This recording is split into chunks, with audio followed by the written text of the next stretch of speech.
অন্য এটা ভিডিঅ' দেখুৱাম আজি মাছৰ কাৰি বনাম পিঁয়াজ ৰচুন জিৰা বাটা দি পেলাই।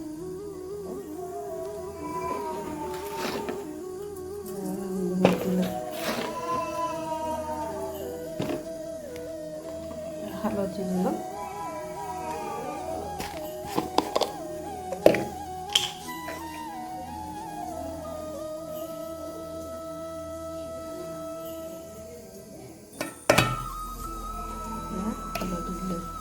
হালধি দি সানি লৈছোঁ মাছখিনি ধুনীয়াকৈ।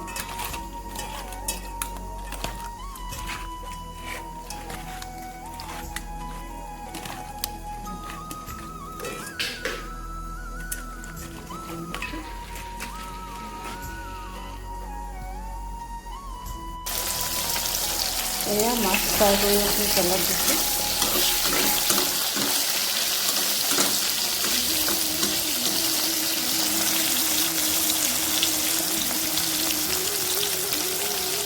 ইতিমধ্যে মাছ ফ্ৰাই হৈ গৈছে।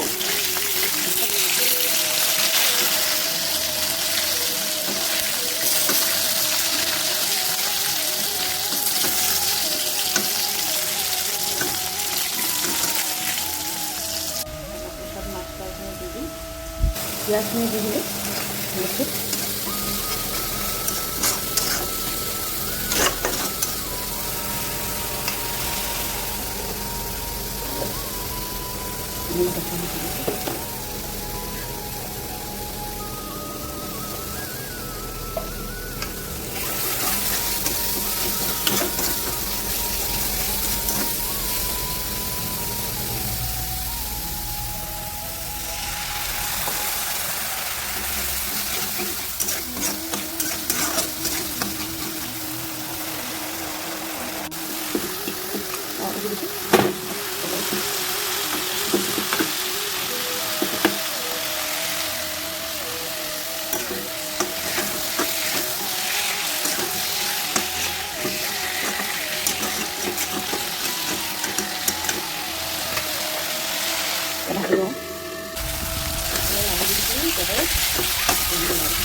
অলৰেডি কমপ্লিট দিয়ে দিছোঁ তৰকাৰী।